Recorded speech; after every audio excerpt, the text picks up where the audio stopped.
Hello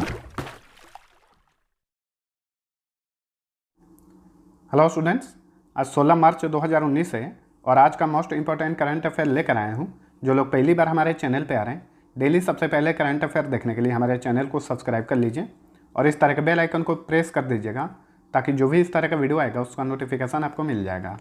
आज के current affair का PDF नीचे डिस्क्रिप्शन से आप डाउनलोड कर सकते हैं। आप डेली करंट अफेयर का PDF हमारे टेलीग्राम से भी डाउनलोड कर सकते हैं। वीडियो के अंत में आपसे 2 क्विज करूँगा जिसका आंसर आपको नीचे कमेंट में लिखना है और वीडियो देखने के बाद पसंद आता है तो लाइक और शेयर जरूर करना। अब चलिए स्टार्ट करते हैं।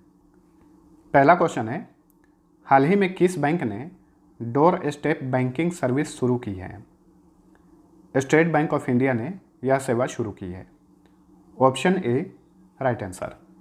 वरिष्ठ नागरिक जो 70 वर्ष से अधिक उम्र के हैं या फिर अलग अलग ग्राहकों के लिए यह सेवा शुरू की है स्टेट बैंक ऑफ इंडिया ने। ग्राहक वित्तीय लेन देन के लिए 100 रुपया तथा गैर वित्तीय लेन देन के लिए 60 रुपये के मामूली शुल्क पर इसका लाभ उठा सकते हैं। इसमें कैश पिकअप तथा डिलीवर, चेक पिकअप और चेकबुक स्लिप आदि सेवाएं शामिल हैं। ठीक है, अब स्टेट बैंक ऑफ इंडिया के बारे में जान लेते हैं। इसकी स्थापना कब हुई थी? 1 जुलाई 1955 को इस नाम से इसकी स्थापना की गई थी। हालांकि इसकी स्थापना 1806 में ही की गई थी। उस समय इसका नाम बैंक ऑफ कोलकाता था। 1921 में इसका नाम बदलकर इंपीरियल बैंक ऑफ इंडिया कर दिया गया और 1955 में स्टेट बैंक ऑफ इंडिया के नाम से इसकी स्थापना की गई। हेडक्वार्टर मुंबई में है। चेयरमैन है वर्तमान में रजनीश कुमार।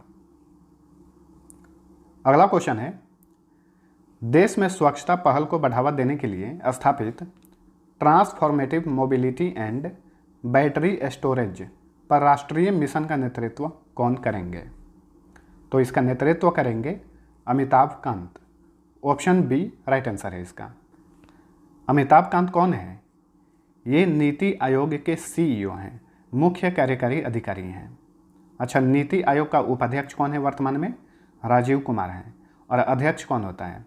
प्रधानमंत्री होता है। वर्तमान में नरेंद्र मोदी नीति आयोग के अध्यक्ष हैं और नीति आयोग की स्थापना 2015 में की गई थी योजना आयोग की जगह पर। अगला क्वेश्चन है, सुप्रीम कोर्ट ने क्रिकेट प्रशासन से संबंधित विभिन्न विवादों के समाधान के लिए मध्यस्थ के रूप में किसे नियुक्त किया है? PS नरसिम्हा को नियुक्त किया है मध्यस्थ के रूप में। ऑप्शन सी राइट आंसर है इसका। ठीक है, सुप्रीम कोर्ट ने इनकी नियुक्ति की है।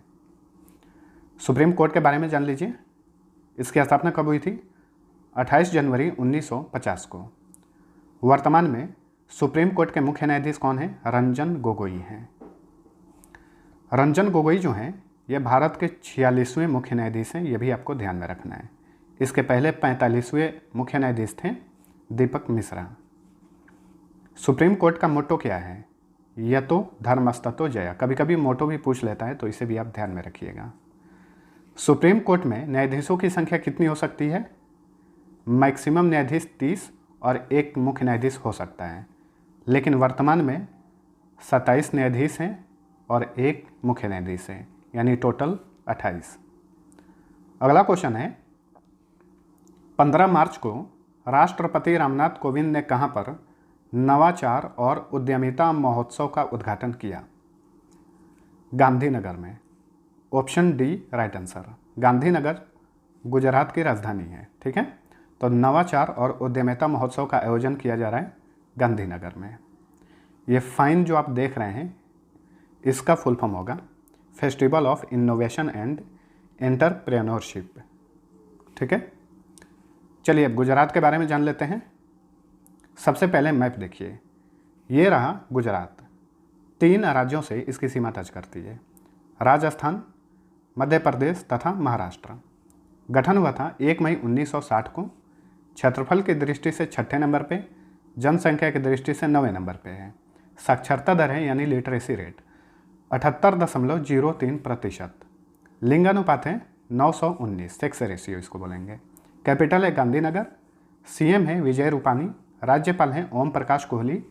लोकसभा सीट 26, राज्यसभा सीट 11, विधानसभा सीट 182 और जिलों की संख्या 33 है। मुख्य न्यायाधीश हैं जो कि एक्टिंग हैं अनंत कुमार सुरेंद्र राय दावे यानी अस्थायी। इन्हें कभी भी हटाया जा सकता है। और जो मुख्य न्यायाधीश एक्टिंग होते हैं, तो मुख्य न्यायाधीश जैसा होता है पहले, दूसरे, तीसरे, चौथे, इस तरह के जो सूची बनती है उसमें इनकी गिनती नहीं की जाती है। ठीक है। लोक नृत्य है डांडिया तथा गरबा। नेशनल पार्क है Gir national park, black buck national park, Vansda national park तथा मरीन नेशनल पार्क। इसे गल्फ ऑफ कच्छ के नाम से भी जाना जाता है।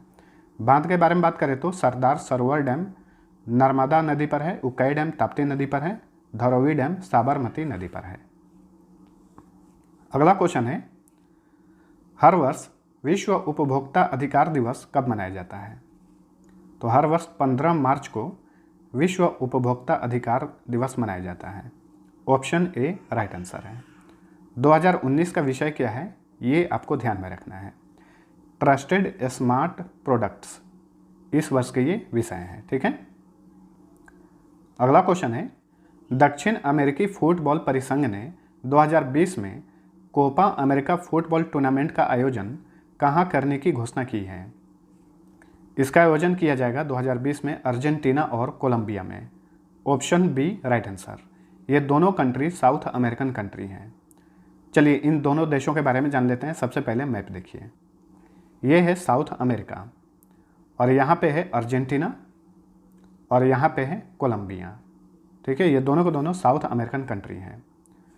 अब यहाँ पे आपने अर्जेंटीना का नाम सुन लिया तो इससे संबंधित एक चीज़ जान जाइए जो कि हाल ही में एक क्वेश्चन बना था यहाँ से।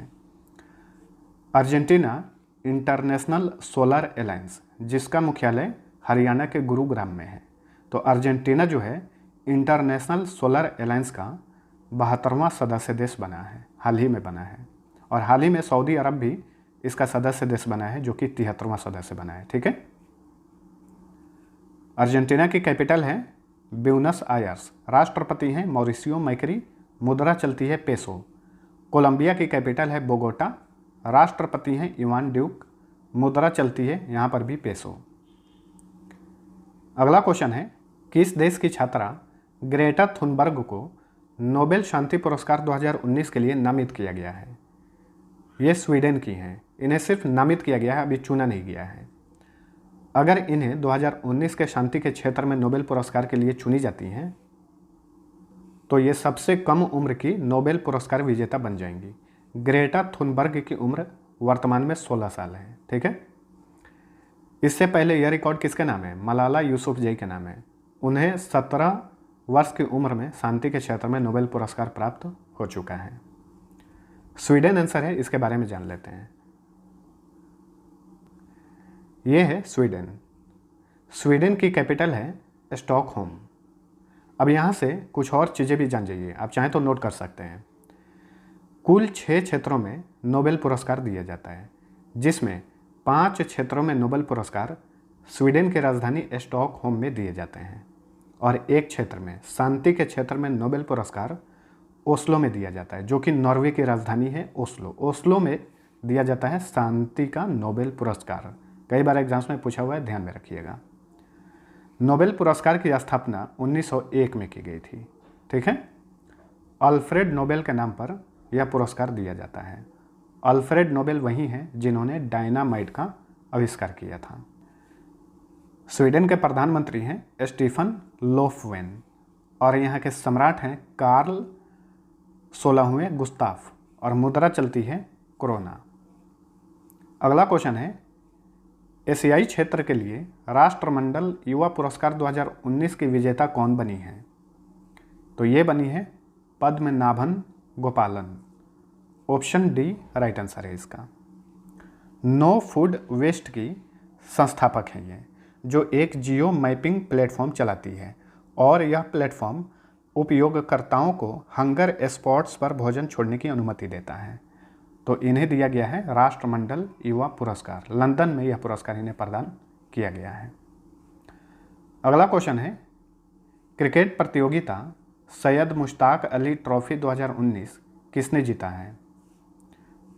यह ट्रॉफी कर्नाटक ने जीता है। ऑप्शन ए राइट आंसर है इसका, महाराष्ट्र को हराकर। और कर्नाटक पहली बार यह ट्रॉफी का विजेता बना है, यानी चैंपियन बना है। ठीक है, महाराष्ट्र को हराकर। अब देखिए, सैयद मुश्ताक अली ट्रॉफी जो है ये क्रिकेट से संबंधित हैं। तो इसी तरह से और भी क्वेश्चन बनते हैं, आपको बता देता हूँ, आप चाहें तो नोट कर सकते हैं। देवधर ट्रॉफी ये भी क्रिकेट से संबंधित है। विजय हजारे ट्रॉफी ये भी क्रिकेट से संबंधित है। दिलीप ट्रॉफी, ईरानी कप, रणजी ट्रॉफी ये सभी के सभी क्रिकेट से संबंधित हैं। ठीक है। अच्छा, रणजी ट्रॉफी 2018-19 का खिताब किसने जीता है? चैंपियन टीम कौन है वर्तमान में? विदर्भा है। किसको हराकर? सौराष्ट्र को हराकर चैंपियन बना। कर्नाटक आंसर है, इसके बारे में जान लेते हैं। सबसे पहले मैप देखिए, ये रहा कर्नाटक। 6 राज्यों से इसकी सीमा टच करती है। गोवा, महाराष्ट्र, तेलंगाना, आंध्र प्रदेश, तमिलनाडु और केरल। गठन हुआ था 1 नवंबर 1956 को। क्षेत्रफल की दृष्टि से 7वें नंबर पे है और जनसंख्या की दृष्टि से 8वें नंबर पे है। साक्षरता दर है 75.36%। लिंगानुपात है 973। कैपिटल है बेंगलुरु। मुख्यमंत्री हैं HD कुमारस्वामी। यहाँ के राज्यपाल हैं वजूभाई वाला। लोकसभा सीट 28, राज्यसभा सीट 12, विधानसभा सीट 225, विधान परिषद भी है यहाँ पर जिसकी सीट की संख्या 75 है। भारत के कुल 7 राज्यों में विधान परिषद है वर्तमान में। जम्मू कश्मीर, उत्तर प्रदेश, बिहार, महाराष्ट्र, कर्नाटक, आंध्र प्रदेश और तेलंगाना। जिलों की संख्या 30 है। मुख्य न्यायाधीश हैं जो कि एक्टिंग है लिंगप्पा नारायण स्वामी। लोक नृत्य है यक्षगान। नेशनल पार्क है Bandipur national park, Bannerghatta national park, Rajiv Gandhi national park, इसे नागरहोल नेशनल पार्क के नाम से भी जाना जाता है। कुद्रेमुख नेशनल पार्क तथा आंशी नेशनल पार्क सभी के सभी कर्नाटक में हैं। अगला क्वेश्चन है, अमेरिकी सीनेट ने देश की सर्वाधिक शक्तिशाली अदालतों में से एक DC circuit court of appeals के न्यायाधीश पद के लिए किसे चुना है? किसे? नेओमी राव को चुना है। ये भारतीय मूल की अमेरिकी नागरिक हैं। ऑप्शन बी राइट आंसर है। इसलिए इंपॉर्टेंट बनता है ये क्वेश्चन क्योंकि ये भारतीय मूल की हैं और इन्हें न्यायाधीश पद के लिए चुना गया है। 45 वर्षीय नेओमी राव को अमेरिकी राष्ट्रपति डोनाल्ड ट्रंप ने 2018 में नामित किया था।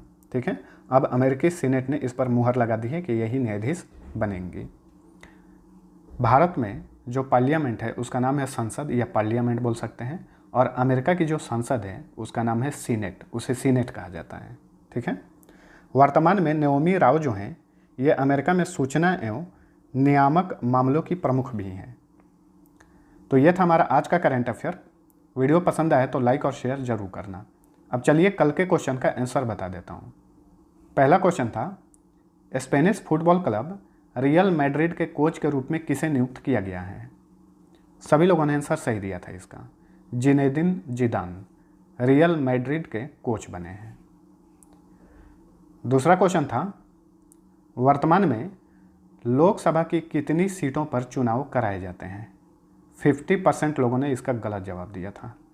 सही उत्तर था ऑप्शन सी 543। आधे लोगों ने 545 कर दिया था।